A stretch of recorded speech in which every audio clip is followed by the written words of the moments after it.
tuned in to Women in America, the podcast that dives deep into the issues shaping gender equality in the U.S. and beyond. Hosted by Pari and Eve, public health professionals by day, content creators by passion, we bring you expert insights, compelling stories, and actionable strategies to push the fight for equality forward. In our first few episodes, we're talking about rights at a crossroads, unpacking the intersections of reproductive rights and gender justice in today's America. Abortion is one of the safest medical procedures in existence, and yet we find ourselves in an absolute infodemic where misconception and myths are more easily believed these days than the truth. In this episode, we debunk the biggest myths we see over and over again in our comments section and arm you with evidence-based facts about abortion. From safety of medical and procedural methods to the baseless claim that abortion causes infertility, we'll separate truth from fiction and ensure you have the clarity needed to counter misinformation. Let's dive in.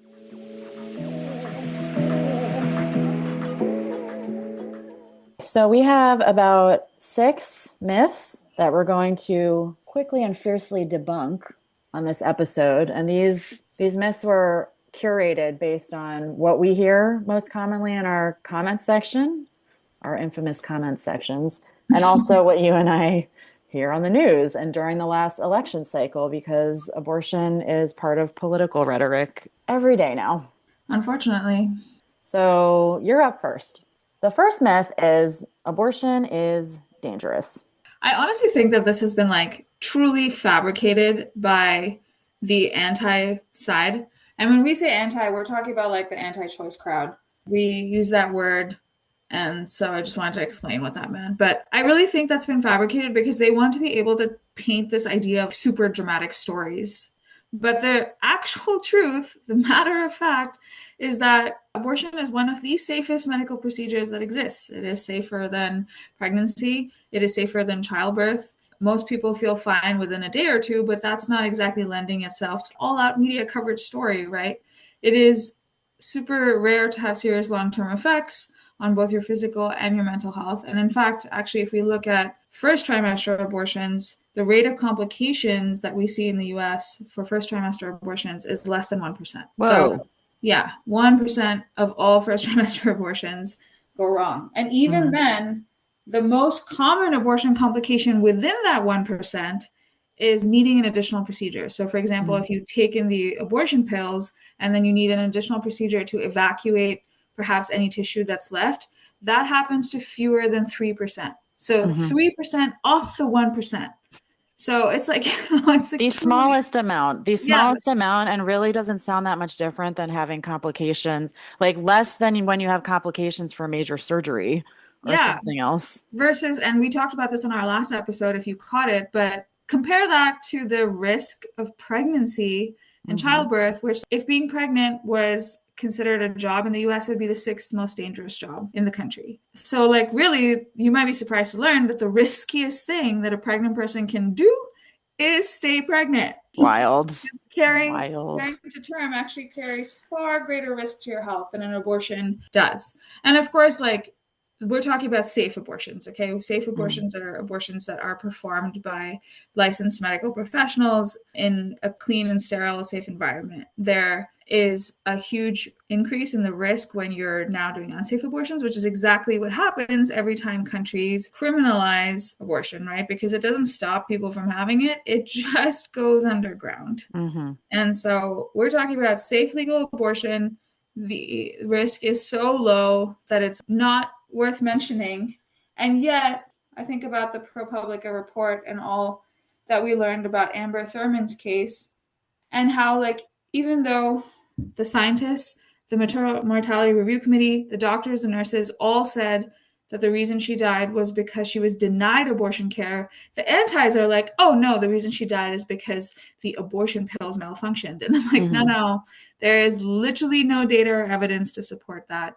You just want to be able to tell a sensational story. Yeah. Or actually, in this case, you want to be able to undo what the data is saying by making up a sensational story. Making up a sensational story Or they have to pull examples from like the 1970s, right? So I went to a hearing on Capitol Hill where Republicans were testifying with witnesses who had experienced abortions back in the 70s. And they had to go back 50 years speaking about medicine and technology from 50 years ago to be able to make any semblance of a case that abortion is dangerous.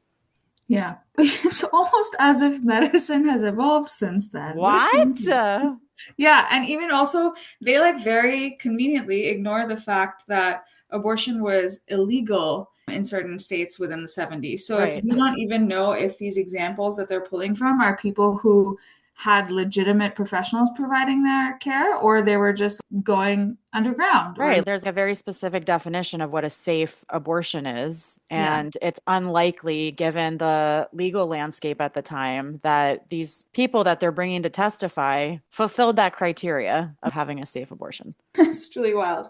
And also, simultaneously, these same groups never seem to talk about making pregnancy safer, No, even though it's one of the most dangerous things you can do in the United States. So tell me again how it's all about the sanctity of life. because Pari, God made your body to be pregnant. Yeah, So anything that happens during that process is God's will. The safety doesn't matter. absolutely. But if a man needs Viagra because Oh, he can't definitely get it up, intervene. that is Definitely not intervene. God's will by any means. Yeah, it's truly wild. And like the abortion is dangerous myth conversation always somehow leads them to this insane idea that all abortions are surgical, right? Which is Oh, just like yeah. another myth that we constantly hear. I mean, they say it slightly differently than that because they're trying to again paint a sensational story of bad things happening, but again, no evidence to suggest that. So tell us, Eve, why that's not true. Yeah, all abortions are surgical and invasive. First of all, they use the word surgical to insinuate that it's a big process. There's a lot of sharp tools involved. There's scraping. It elicits this imagery that you see in a lot of anti-rights movies about babies feeling pain and they're getting ripped limb from limb. And it's a complete over dramatization that drives me batshit every time I I mean, see it's it. fake. It's just It's simply fake. It's so fake. So I think it's important to first address that there's two types of abortion. One is medication abortion, and then the second is what I will for now call surgical abortion, but what I prefer to call procedural abortion because that's what it really is. So the medication abortion uses two FDA approved drugs that have been approved for decades, mifepristone and misoprostol. And this combo drug is effective for up to 10 weeks of pregnancy and it involves taking pills. You can go to the doctor to take it, or in the comfort of your own home, wearing your fuzzy slippers with a heating pad. You may have some cramping. You should drink some tea. It's a non invasive option that the majority of Americans use when they want to have an abortion in the US. The second type is what the anti rights will call surgical. I say procedural, again, because that's what it is. And these are performed for pregnancies that are further along in their gestational ages. And they're performed in a clinic. And they use these vacuum style tools that remove the pregnancy from the uterus. So there's no cutting the uterus, there's cutting anything away from the woman's body.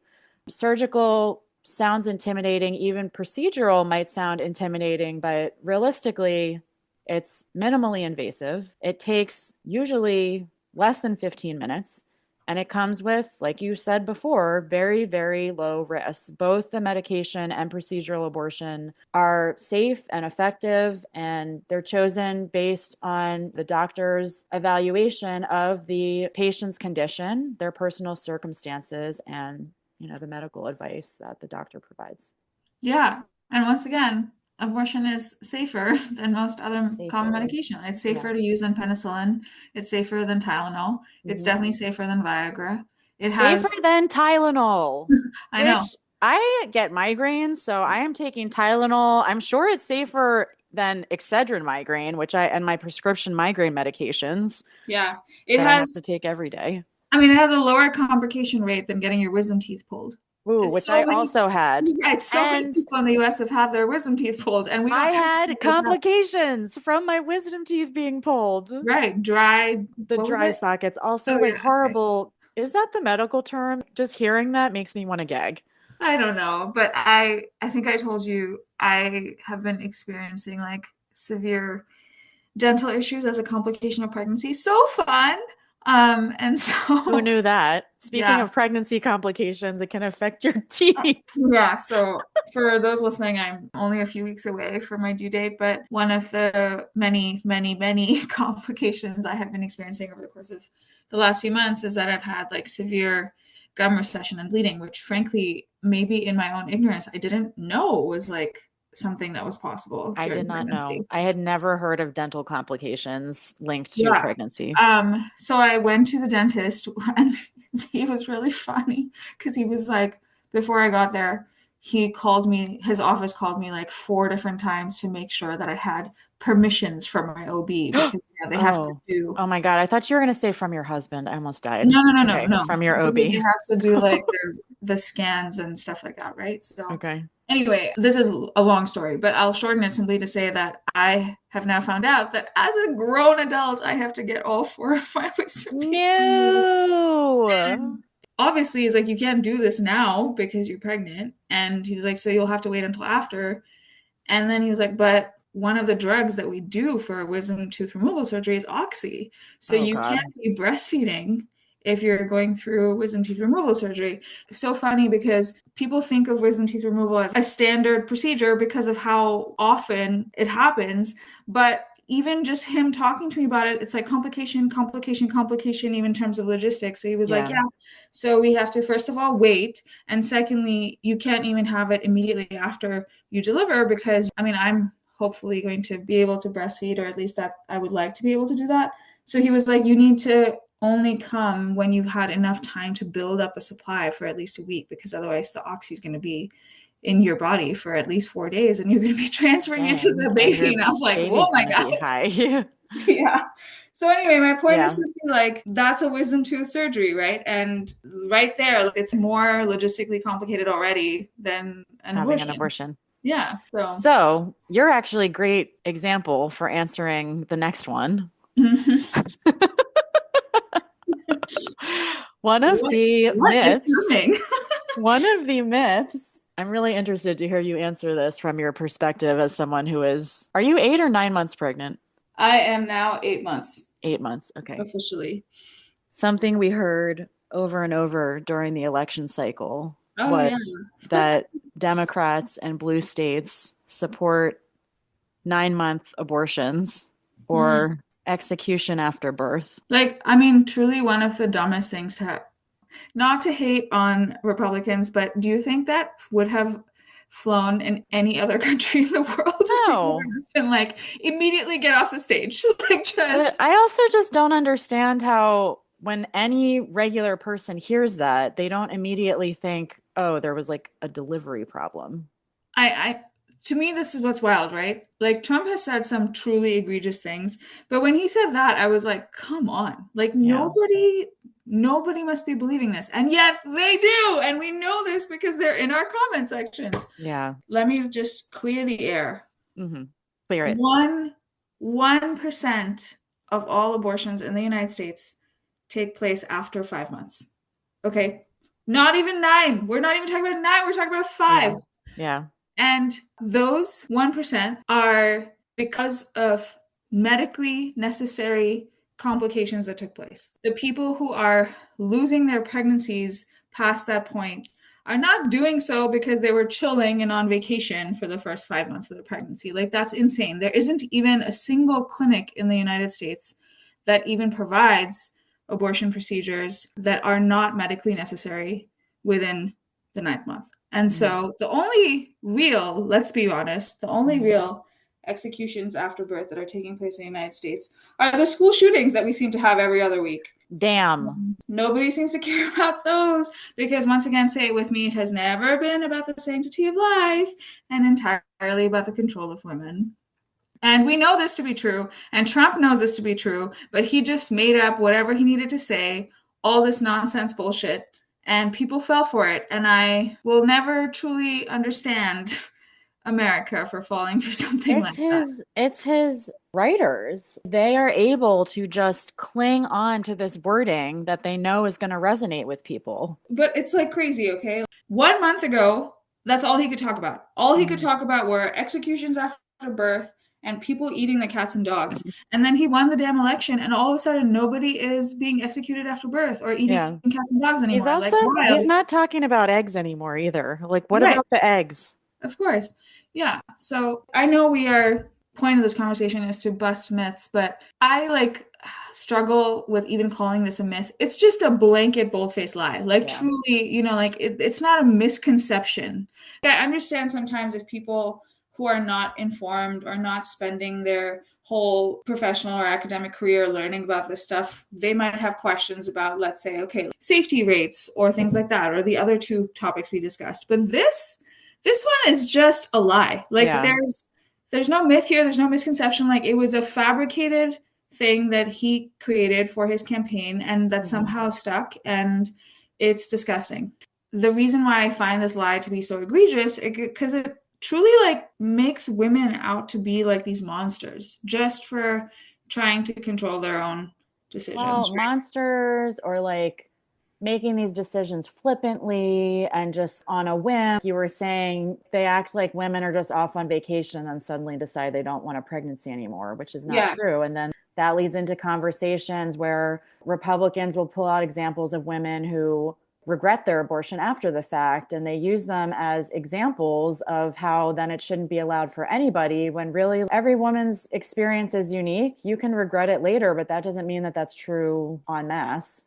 So that's actually another myth that Yeah, okay, people that love is to another one. say Yeah, is yeah. that everybody regrets their abortion. And we know that to be completely untrue because of Yeah, because of the US turnaway study. So there were a couple studies that looked into kind of women's reactions or impressions of their abortions during and after the fact. But there's one study that is the longest, widest reaching study out there so far of this. And it basically shows that the majority of people who have had abortions feel relief and don't feel regret. And that the real regret comes from being stigmatized or judged for their decision.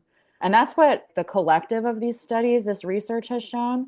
The turnaway study specifically was by Diana Green Foster, was the lead researcher.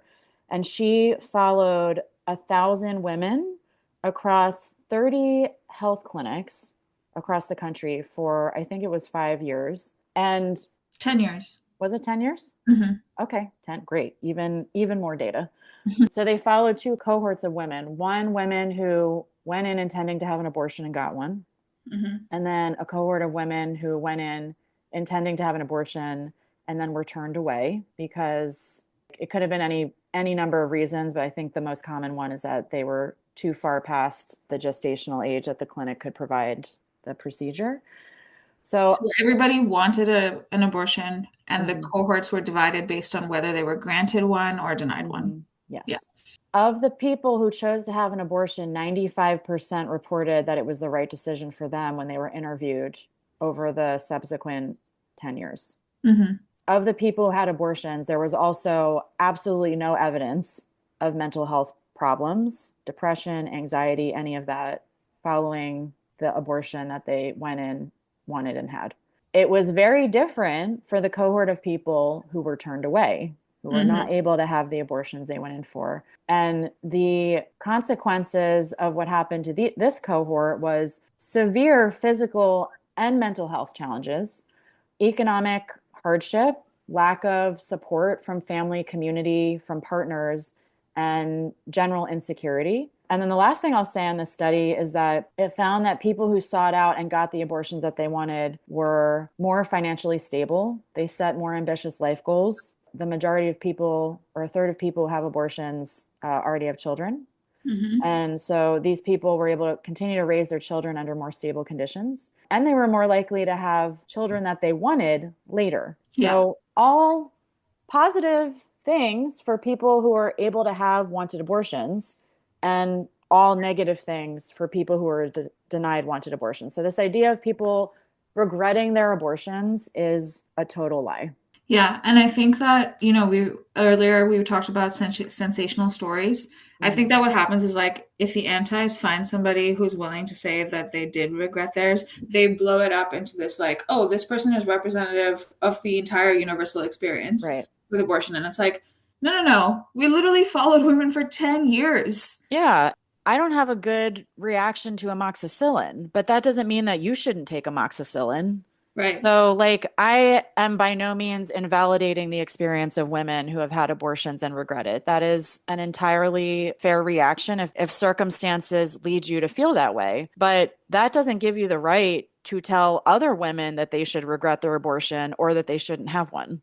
Yeah, I'm glad you framed it that way, the way you just said it, because there was this one instance where we had someone in our comments who claimed to have had an abortion and regretted it. Yeah, and she was commenting on every other woman, any other person who had shared in the comments that they had had a procedure. Mm-hmm. She was commenting on them, telling them that they are going to regret it and they just haven't reached that realization yet. And I was like, if you are, first of all, I don't know if you're a real person, because that is actually a very real issue on social media, right? Mm-hmm. Like there's bots and paid accounts or whatever. But like the abortion bot.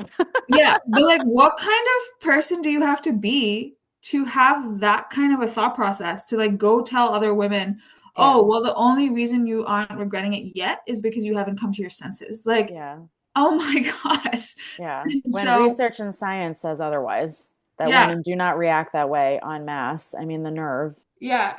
Again, if that person was real, maybe they were dealing with their own grief or issues. But to me, I was like, the fact that this is your approach towards other women who have gone through this tells me that you are maybe not super sound of mind in terms of what you've experienced. So no, and you're definitely not of the mind of empowering other women, because one of the central principles, I think, of feminism is not invalidating other women's experiences and telling other women what to feel, what to believe, what to think about their own bodies. Give me a break. Yeah. She was also spewing threats and lies when she was intimidating these women about their experiences, saying things like, I regret it because now I may not be able to have future children. Right. And evolving her own feelings about this into another myth that's often perpetuated, that abortion causes infertility. Yeah. Why don't you take that one? I mean, there is absolutely no research or data to support this. A safe, uncomplicated abortion does not cause infertility. In fact, actually, most women ovulate again soon after an abortion and align with their menstrual cycle. So oftentimes, if you have a good provider, when they complete your abortion procedure, they will offer that you also start thinking about birth control for the future, right? And that's like part and parcel of most appointments. Most women, if they want to, are able to get pregnant immediately following an abortion. And there's no significant differences that have been found in fertility between women who've had abortions and those who have not. And again, I think people conflate like the very few cases where something goes wrong, where people are perhaps already dealing with other comorbidities, which, if I was to explain in a more accessible way, would basically mean there's multiple other conditions that are happening or multiple other things that are also going on with you, right? And so there are situations in which people are experiencing simultaneous complications that cause them to have fertility issues, but that is actually not at all attributable to an abortion. So it's one of the more damaging myths that people perpetuate, because it makes it seem like this decision that you're making is this long-term permanent thing, as opposed to for your current circumstance and scenario. But yeah, there is absolutely no research to suggest that. You just totally threw me back to our Masters of Public Health days with that comorbidities term. Like, are you going to go into biostatistics next? Jesus, I'm like, ugh. For those listening, like, Eve and I work in the industry and the reproductive health field from our 9 to 5. So sometimes we have to think about how like differently we talk during that time versus like our 5 to 9. But yeah, the reason why I think that this myth that abortion causes infertility sticks with people is because sometimes when people are in a situation where they're needing to get abortion care, it's their first real experience with having to navigate a complicated reproductive health situation, right? And so the myth makes it harder for them because they're like, oh, well, there's all these like things that could happen, which are of course not true. But the problem is that in the US, we have fake clinics, which are called crisis pregnancy centers as like a blanket term. And if you Google, does abortion cause infertility, you'll get two types of sources, right? You'll get the legitimate sources like Planned Parenthood, the Mayo Clinic, Healthline, all of the actual like scientific, medically backed research. And then you'll get results from things that are called Pregnancy Resource Center or Crisis Pregnancy Center. And they use language that really like muddles people's brains because that's their whole intention. So wait, I just thought of another myth on the fly that I would love for you to address. yeah, sure. But because you brought up crisis pregnancy centers, you know what else they put on their website? Classic. Oh, yeah, that you can undo it. Yes. Yeah. Okay. I was like, I knew where you were going as soon as you said classic. Okay. Debunk that one. Why don't you explain it for people who aren't as mind melded as we are? So like, explain what the myth is and then. So crisis pregnancy centers, like you were saying, they're kind of these predatory facilities that posture themselves as health clinics, but oftentimes don't even have a doctor and they have people dressed up in white lab coats. Yeah, I mean, how is that legal? That's crazy. Because they're religious organizations and they're like protected actors. Like, I know, they're literally paid. They are paid actors. They are yes, paid by well, I want to say they're paid by the church, but some of them are paid by freaking tax dollars. Yes, yeah. In Georgia, in Oklahoma, and actually most red states, crisis pregnancy centers receive state money to lie to people. And one of the ways, sorry, now I'm going off on a tangent, but I'll bring it back. But I want people to know this. One of the ways, because they do this, they do it in Virginia, they do it in Georgia, they do it in a lot of the like red states in the Midwest. Those license plate frames that you see that say pro-life, those are like fundraisers. Yeah. Yes, for CPCs. Yeah, it's crazy. Every time I see one of those, I want to start flicking pennies at the person's car to chip their car paint. Because I'm like, I cannot believe you. Yeah. Okay, and then the myth that they talk about on their websites is that abortion is reversible. Yeah, which it is not. And there's no science behind, but they're trying to get people to come in to like talk about their options. And then they can lure them into this conversation about abortion or not abortion. And then possibly try this experimental treatment on them, which is not safe. Yeah. The explanation for this, once again, I'm not going to call it a myth. It's a bold-faced lie, is just that is not true. Mm-hmm. And it is purely a manipulation, gaslighting tactic. Mm-hmm. To get people in the door. Yeah. To make it look like they're providing all options when they are not. Exactly. And we're not exaggerating when we say that they will literally lie to people. They will lie to people about their gestational age. They will lie to people about their options. They will lie to people about the legal landscape in that state so that the person who is pregnant basically gets pushed into a situation where they're either past the point of being able to access care or they are not even informed about the fact that they are legally allowed to access care. And most of the time, these crisis pregnancy centers will very strategically set up directly across the street from a Planned Parenthood or directly. And they use the same branding. Yes, they use the same font. They use the same color schemes. It's honestly, I don't know how it's not talked about as this like wildly inappropriate scam. Because Pari, rising Christian nationalism. Yeah, I know. I mean, I know why. When I say I don't know why, I'm always being rhetorical. Like it's just, I know. I'm just helping the audience remember that we do know why. Yeah. And the problem with the mindset of these people who are creating these kinds of places, right, is that they genuinely believe that like women are super responsible and just use abortion as birth control all the time. Oh my God. That drives me batshit. And we see this constantly, right? Ironically, mostly from men who have never even understood what it is like to use birth control because they're not subjected to any of the hormonal effects that birth control have. But anyway, I would love for you to tell us why the women use abortion as birth control is a complete and total bullshit myth. First of all, can we start with the average cost of an abortion? Yeah. Because I feel like if we just start there, that will immediately debunk this. Under the Affordable Care Act, the ACA, birth control is free. In contrast, the average cost of a medication abortion is $500. And as you get into the procedural abortions, depending on your stage in pregnancy, it can go up to $10,000. So, like, I don't know about you, but I am not just out here. I'd rather get my free IUD, my free implant, my free combination birth control pills than spend $10,000 on an abortion in my 28th week. Yeah. So let's just put that out there. This is like goes back to sensational storytelling as opposed to what the actual reality is, right? The most common abortion patient in the United States is already a parent.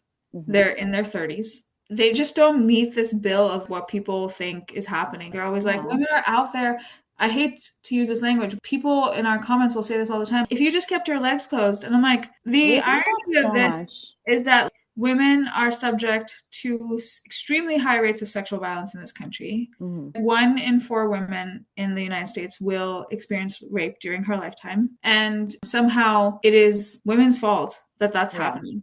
I feel like when people say women use abortion as birth control, it is like such a reflection to me of how ingrained our patriarchy is that you are just regurgitating absolute nonsense words because that's how low you think of women. Truly, it's just another way in which you are attacking women's autonomy, their ability to have their own like decision making, their personhood, their capacity to control their bodies. And there's just no equivalent, right, for men. And yet somehow, even though the data says it's not true, the research says it's not true, the rate of abortion access in this country says it's not true, people will still just say whatever they want. And this is one of those examples. And it really makes me angry because, again, it goes back to like this idea that women are just flippant and irresponsible and can't take care of themselves and are incapable of basic decision making. And the truth is that women are making this country go around and like I mean, it's deeply rooted in the patriarchy. It's deeply rooted in judgment and not in reality. And